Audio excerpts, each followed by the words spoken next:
We thought the blood trail was fresh. It was a warning.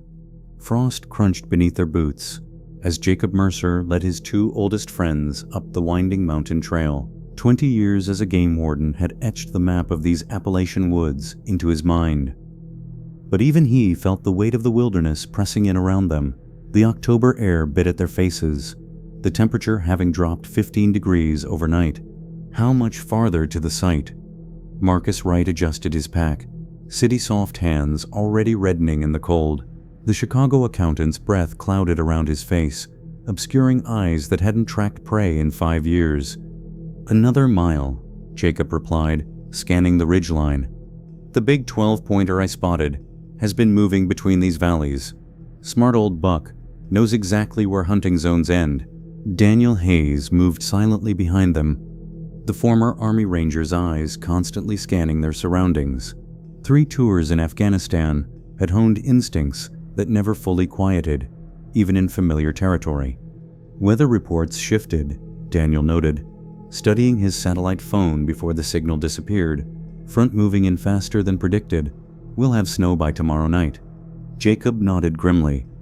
Earlier snow meant harder tracking, dangerous temperatures, and potentially getting stranded if the mountain passes closed. But it also meant the deer would be moving, seeking food before the storm. They made camp at the edge of Blackwater Gap as daylight faded. The ravine below disappeared into mist that swallowed the ancient trees whole. While Marcus set up their tent, Jacob unfolded his topographical map beside the small fire. "Legend has it, no hunter has taken that buck," Jacob said, tracing the watershed with a calloused finger. "Local Cherokee used to call this area the place where hunters are judged." "Your grandfather's stories," Daniel smiled, cleaning his rifle with practiced precision. "Always had me looking over my shoulder as a kid. Grandfather claimed some parts of these mountains weren't meant for men." Jacob replied, his face serious in the firelight. "Said there are boundaries even experienced hunters shouldn't cross." The temperature dropped rapidly after sunset. The men huddled close to the fire, passing a flask as stars pierced the clear mountain sky. Their breath hung visible in the firelight. "Split up at first light," Jacob explained. "Marcus, you take the eastern ridge where the buck was last spotted. Daniel, you follow the creek southward where he waters. I'll circle west to cut off his escape route." None of them noticed the set of eyes watching from the darkened tree line, reflecting the firelight with an intelligence no deer should possess. Morning arrived bitter and clear. Frost had hardened into a slick layer of ice that made each step treacherous on the steep terrain. The men separated at the fork in the trail, each vanishing into different sections of the vast forest. "Radio check at noon," Jacob called as they parted, his voice swallowed by the immensity of the wilderness. "And remember, if the weather turns, head back immediately. These mountains don't forgive mistakes." The ancient forest absorbed them one by one, the trees standing silent witness to the hunters, who had no idea they had already been marked as prey. Marcus struggled up the eastern ridge, each breath burning in his lungs. The accountant's desk-bound body protested as icy air scraped his throat raw. 3 hours of climbing had left his urban muscles screaming, sweat freezing against his skin despite the exertion. The forest changed character as he ascended. Younger trees gave way to ancient growth, gnarled trunks twisted by centuries of mountain winds. Twice he lost his footing on ice-slicked rock, the second fall wrenching his ankle and tearing his hand open on jagged stone. Blood seeped through his glove, staining the pristine snow. The ridge finally leveled near a granite outcropping. Marcus paused, downing water that was already turning to slush in his bottle. His exposed face burned from windburn, cheeks numbed to the point of pain. The valley below disappeared periodically behind curtains of mist that rolled between peaks like spectral rivers. That's when he saw it, a splash of startling crimson against the forest floor, so vibrant it seemed to pulse against the winter-deadened backdrop. Blood, fresh and vibrant against the withered leaves. Marcus crouched, wincing as his injured ankle protested. The droplets formed a clear trail heading north, away from the ridge. His hunter's instincts, dulled by years in fluorescent-lit offices, stirred to life. Wounded prey meant an easier kill, meant meat and trophy and stories to carry back to Chicago. He keyed his radio. "I've got a blood trail on the eastern ridge, heading north. Looks fresh." Jacob's voice returned, broken by static. "Could be our 12-pointer. Stay on it, but be careful. I can cut across to meet you in about an hour. I'll approach from the south." Daniel added, "Box it in." Marcus followed the blood, which grew more pronounced with each step. Strangely, there were no tracks, no hoof prints, no broken brush. The cold intensified as clouds thickened overhead, the promised storm gathering strength. The wind shifted, bringing the metallic scent of more blood, and something else, something ancient and wild.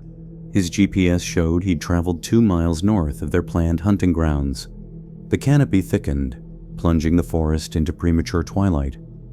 Temperature dropped precipitously in the shadow of these massive trees. Marcus's extremities began to tingle with early frostbite warnings. The blood remained unnaturally bright, crimson jewels leading him deeper.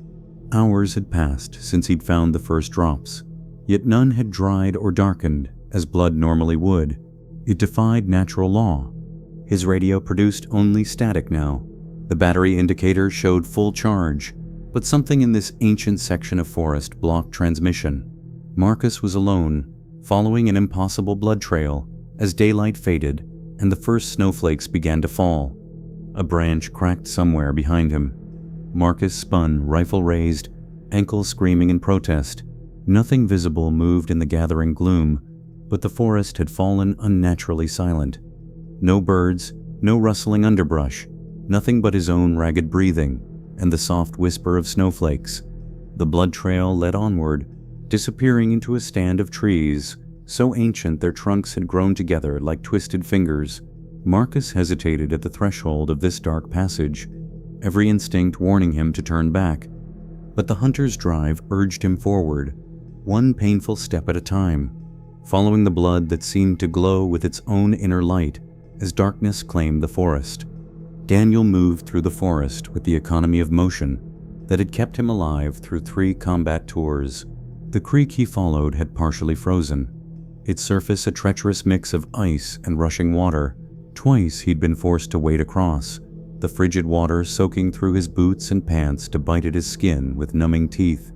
His training automatically cataloged threats: hypothermia from the dropping temperature, estimated at 15 degrees and falling; isolation as the storm approached; limited visibility with snow beginning to fall; and something else, something his combat-honed instincts registered as an ambush in the making. When Daniel intercepted the blood trail Marcus had reported, his suspicions deepened immediately. The droplets were too uniform, too deliberately placed. This wasn't the chaotic spatter of a wounded animal fleeing in panic. This was methodical, a trap. "Marcus, hold position," he radioed, receiving only static in return. "Jacob, we need to regroup. Something's not right with this trail." Daniel knelt, examining the nearest droplet. Blood in these temperatures should congeal rapidly, turning dark within minutes. This remained vibrant, almost luminescent. He touched it carefully, warm despite the freezing air. Years of tracking insurgents through mountain passes had taught Daniel to recognize patterns. This blood trail formed subtle shapes, curves too perfect for random dripping. He'd seen similar patterns once before, in a valley outside Kandahar, where local guides had refused to proceed, claiming ancient boundaries marked by their ancestors. He rose, scanning the forest with narrowed eyes. The temperature had plummeted at least 10 more degrees in the last half hour, far too rapid a drop for natural weather. His breath formed crystalline clouds that hung suspended too long before dissipating. Moving faster now, Daniel followed the blood, no longer tracking prey but racing to intercept his friend before disaster struck. His feet broke through the snow crust with each step, sinking him ankle-deep in the gathering white powder. The physical exertion warmed his core but left his extremities vulnerable, fingers growing clumsy on his rifle, toes numbing despite his insulated boots. A mile into his pursuit, Daniel discovered the first boundary marker, an ancient stone half buried in earth, its surface carved with symbols similar to Cherokee pictographs, but older, cruder. Freshly smeared blood glistened on its weathered face. The forest had changed around him, the trees growing more massive, more primeval. No undergrowth survived beneath their dense canopy. Leaving an open space like a cathedral floor, snow fell through rare gaps in the branches, accumulating in perfect circles of white. Daniel's tactical mind recognized a killing zone when he saw one, a natural funnel designed to channel targets into a predetermined space. The blood trail led directly through the center of this fatal architecture. A sound stopped him. Not quite a growl, not quite a whisper, emanating from everywhere and nowhere. The air itself seemed to vibrate with warning. Daniel raised his rifle, pivoting slowly as he scanned for threats. 20 yards ahead, the blood trail turned sharply toward a massive oak tree, visible between the pines. Something moved in his peripheral vision, a shadow detaching from deeper shadows, flowing like liquid darkness between distant trunks. "Marcus," Daniel called, abandoning stealth for speed. "Jacob," only the forest answered, its ancient voice, speaking through creaking wood and wind that carried the scent of blood and approaching doom. Jacob paused at the western ridge, his experienced eyes reading the rapidly changing weather. The storm was accelerating, clouds boiling up from below, rather than moving in from the horizon. Unnatural behavior that raised the hairs on his neck. The temperature had plummeted 20 degrees in an hour. At this rate, they'd face deadly cold by nightfall. He unfolded his weatherproof map, fingers stiffening despite his insulated gloves. Marcus's last reported position placed him dangerously close to a section marked with faded red boundaries. No explanation for the restriction appeared in the legend, just a date from the 1930s and a Cherokee word Jacob's grandfather had once translated, Ukantedi, the place of judgment. Fragments of childhood stories surfaced in Jacob's memory. His grandfather speaking of ancient hunting grounds where certain animals were sacred, protected by forces older than human memory, places where trespassers faced trials no modern man could survive. Just superstition, Jacob muttered, but the words froze in the air before him. The radio crackled with Daniel's broken warning about the blood trail. Before dissolving into static, Jacob tried to respond, adjusting frequencies without success. The forest had swallowed his friend's signals. He started moving again, angling northeast to intercept both men. The path descended sharply, forcing him to half-slide down icy slopes, controlling his descent by grabbing at bare tree trunks. One handhold broke, sending him tumbling 20 feet down a rocky incline. Pain exploded through his ribs as he slammed against a boulder. Jacob lay gasping, tasting blood where he'd bitten his tongue. His side burned with each breath, at least one cracked rib. He forced himself upright, retrieving his scattered gear. The rifle's scope had cracked in the fall, rendering it useful only at close range. As he crossed into the restricted zone, the forest changed dramatically. Trees here stood impossibly large, their trunks wider than cars, their age measurable in millennia rather than centuries. No birds called, no insects buzzed. The only sound was the whisper of snow and the labored rhythm of his own breathing.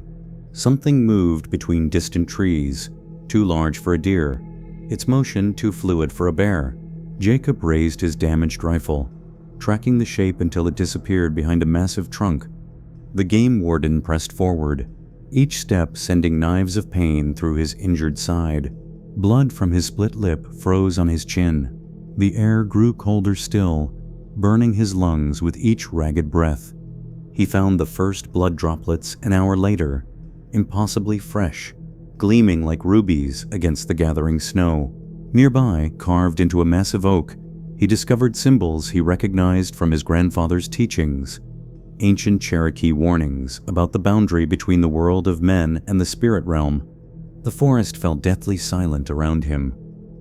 Even the storm seemed to pause, snow hanging suspended in the air as if time itself hesitated. Then Jacob saw it, the 12-point buck standing 50 yards ahead, its massive form unnaturally still.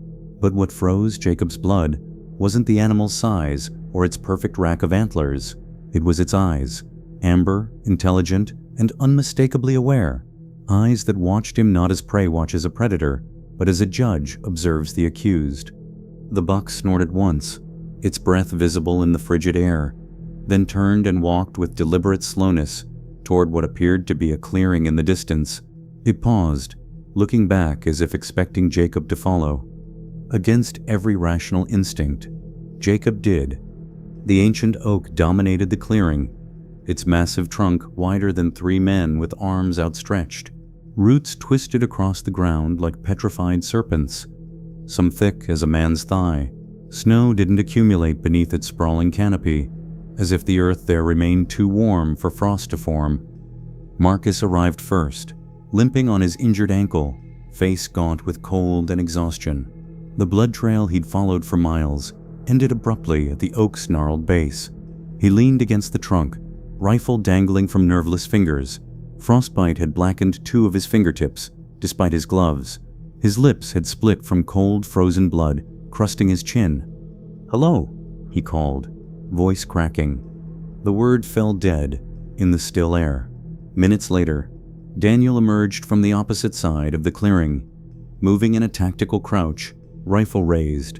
Deep scratches marked his face, where branches had whipped across his skin. One pant leg was torn, revealing a deep puncture wound in his thigh that had soaked his thermal layer with blood. "Something stalked me the last mile," Daniel said, eyes constantly scanning the tree line. Never saw it clearly, just shadows, movement. Jacob was the last to arrive, clutching his injured side, each breath a visible struggle. The 3 men converged beneath the oak, forming a defensive triangle almost instinctively. Around them, the forest had gone completely silent. Even the wind had died. "We need to leave now," Jacob gasped. "This place, my grandfather's stories. We've crossed a boundary we shouldn't have."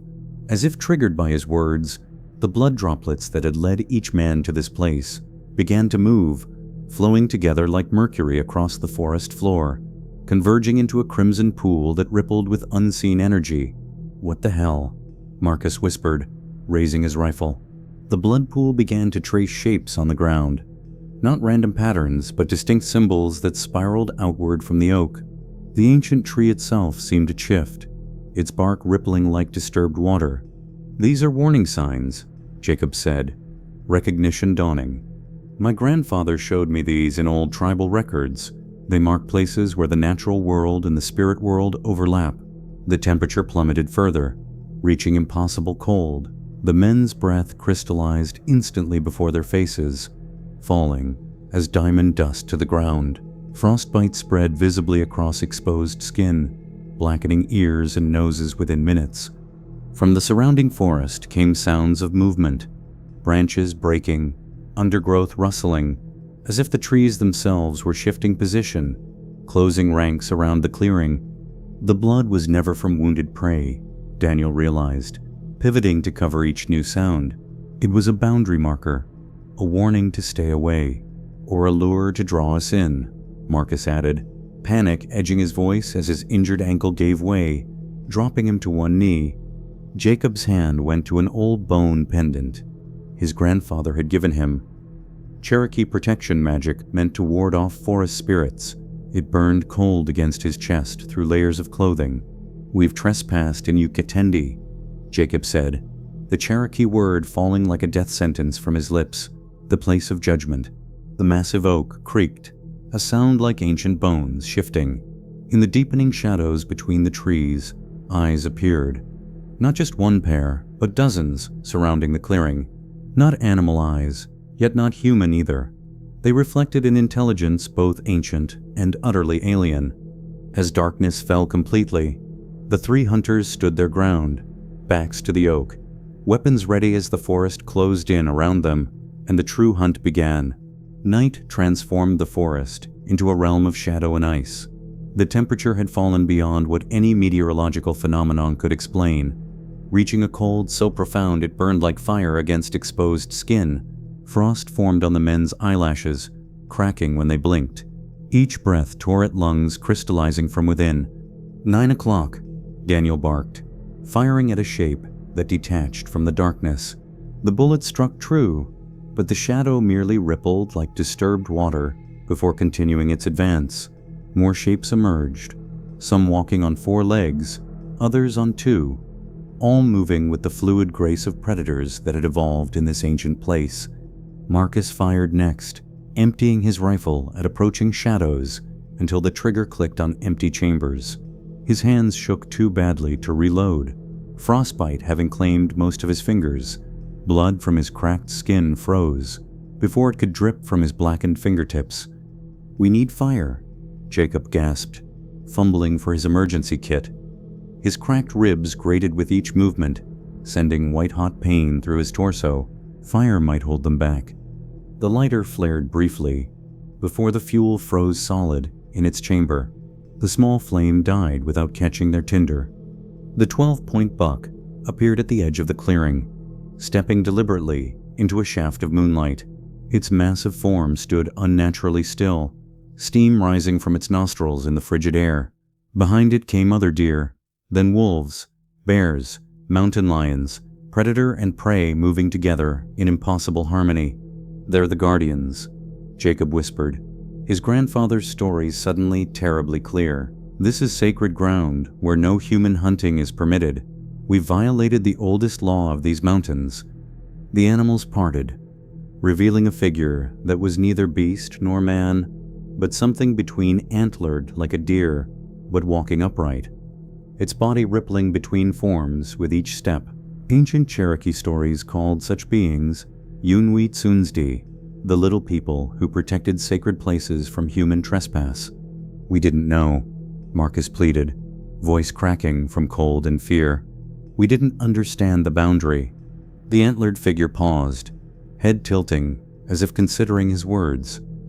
Around it, the gathered animals waited, their breath clouding the air. Daniel raised his rifle again, military training overriding terror. "Don't," Jacob warned, pushing the barrel down. That's exactly the wrong response. Understanding bloomed in Jacob's mind with sudden clarity. "We came here as hunters," he said, addressing the antlered figure directly.